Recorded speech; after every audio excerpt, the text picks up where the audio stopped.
Allahumma salli wa sallim ala Sayyidina Muhammadin wa ala ali Sayyidina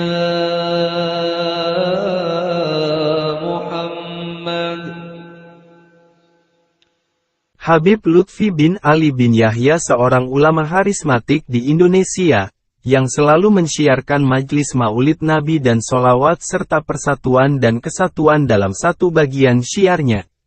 Tak banyak yang tahu betapa luar biasanya amalia beliau sebagai bentuk perhatian beliau kepada umat, kepada muridnya, bahkan kepada siapapun yang datang sowan kepada beliau untuk meminta saran, solusi, maupun keberkahan doa. Tak jarang pula beliau diminta keberkahan doa untuk orang yang sedang sakit, agar segera diberi kesembuhan oleh Allah. Tapi sebelum lanjut, mohon bantu kami klik subscribe, share dan like ya. Agar channel Santri Bodoh semakin baik dan berkembang untuk terus mensyiarkan Islam melalui media channel YouTube. Ada satu kisah, suatu ketika Habib Lutfi singgah di rumah seorang juru kunci makam Waliullah.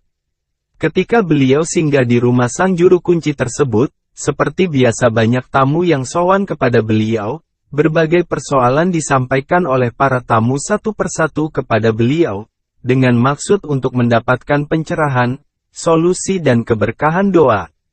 Di antara para tamu ada seorang pemuda mendekati beliau Habib Lutfi dengan penuh takdim dan hormat. Kemudian orang tersebut sungkem bersalaman dengan mencium tangan beliau. Setelah bersalaman pemuda yang terbilang masih remaja tersebut, pemuda tersebut minta doa restu Habib Lutfi agar hidupnya bisa istiqomah dalam beribadah. Kemudian beliau Habib Lutfi berpesan kepada orang tersebut, bacalah surat Al-Ikhlas 10x setiap ba'da sholat, agar hidupnya diberi Allah istiqomah. Selalu silih berganti para tamu yang punya hajat mendekat dan menyampaikannya kepada beliau. Sampai kemudian ada seorang Gus dari Kabupaten Pati, sowan ke Habib Lutfi, bersama beberapa pengikut di belakang. Gus tersebut menceritakan kepada Habib Lutfi jika putranya sedang sakit tipus akut, dan saat ini sudah menjalani perawatan di ruang ICU selama 15 hari. Setelah mendengarkan keluh kesah sang Gus tersebut, kemudian Habib Lutfi meminta sang Gus dari Pati tersebut untuk berserah diri pada Allah. Kemudian Habib Lutfi juga menyarankan untuk mencari labu bayi kemudian dibelah menjadi dua, lalu diparut. Setelah itu parutan labu diperas airnya, ke dalam elas atau wadah, kemudian dicampur madu 1 sendok makan, untuk diminumkan ke putra Gus yang sedang dirawat di ICU. Setelah sang Gus tersebut mendapat keberkahan doa dan solusi lalu berpamitan pulang. Sebelum beranjak beliau Habib Lutfi berpesan kepada sang Gus tersebut supaya langsung pulang dan jangan mampir-mampir kemanapun, karena jika ada hajat khusus dengan memohon keberkahan doa sambil membawa perantara ikhtiar keberkahan doa tersebut, segera disampaikan atau dijalankan sesuai saran perintah beliau. Sehingga niat dan tujuan tidak berubah. Setelah sang Gus dan para tamu sudah pulang dan ruang majlis sudah sepi, beliau menyuruh pengikutnya untuk mengambilkan tas yang berada di dalam mobil. Setelah tas diberikan kepada beliau, kemudian beliau mengambil uang dengan mata uang rial Arab Saudi yang disimpan di dalam tas tersebut. Lalu uang rial sejumlah 2.000 rial lalu ditukarkan oleh salah satu seorang yang masih ada di sekitar beliau. Setelah mendapat uang rupiah sejumlah hampir 9 juta waktu itu, lalu beliau Habib Lutfi mengambil beberapa uang yang sudah agak lusuh sambil beliau berkata, aku seneng duit sing lawas-lawas.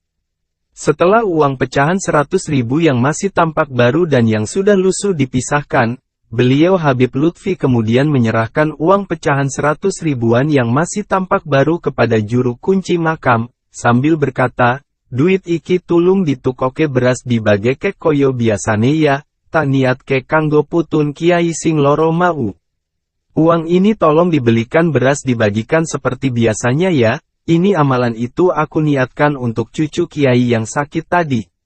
Begitu peduli dan perhatiannya beliau kepada siapapun yang berharap keberkahan doa dan meminta saran dan solusi atas permasalahan mereka kepada Habib Lutfi. Tak hanya mendoakan, tak hanya menjawab persoalan, beliau juga mensedekahi atau beramal untuk siapapun yang datang kepada beliau. Agar permasalahan dan persoalan yang sedang dijalani dan dialami orang-orang yang datang kepada beliau mendapatkan solusi, penyelesaian dan jalan keluar dari Allah Subhanahu wa Ta'ala. Demikianlah salah satu kisah beliau Habib Muhammad Lutfi bin Ali bin Yahya Pekalongan. Semoga beliau selalu mendapat keberkahan, kesehatan dan dipanjangkan umurnya oleh Allah Subhanahu wa Ta'ala. Amin.